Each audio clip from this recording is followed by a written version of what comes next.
Salam sejahtera. Hari ini just nak show lah, kerana kita guna handphone lah. Kalau untuk screenshot lah, dia tak dapat lah. So kita guna satu handphone yang bantu satu handphone lagi. Kita show you macam mana Unify ini, panggil Unify TV punya apps lah. Dalam tu macam ni. So ini apps-apps yang boleh purchase lah. Apps yang kami boleh purchase, kita boleh purchase. Yang ini channel yang ada sekarang. Okay, kalau local memang free punya lah. Okay. Ini yang movie-movie atau drama yang tengok lah history dia boleh akan rekod dekat sini. Dan kalau kita tengok bawah tu ada yang lain-lain boleh tengok lah drama movie. Kalau kita pergi dan the next yang ini yang kita punya live lah. So apa-apa live pun akan dekat sini. So you boleh tengok kita punya listing semua akan dekat sini. So depends on you punya internet lah berapa cepat. Lagi satu ini streaming apps tu. Ini you kena purchase. Kita serendah RM8 lah.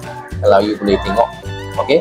Ini YouPick ni pun kita kena customize untuk purchase lah. So ini My Library ni untuk yang history atau kita pernah punya watchlist kita atau yang nak download.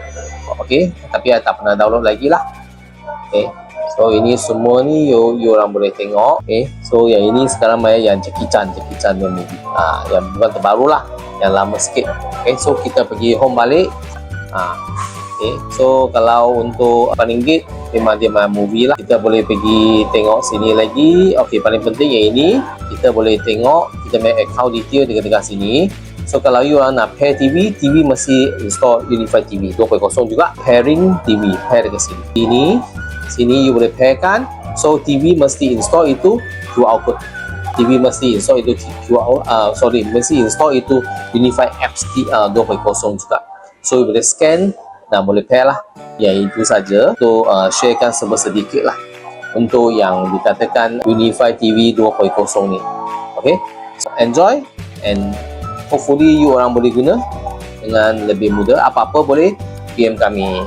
Okay, thank you, bye bye. Sharing is caring.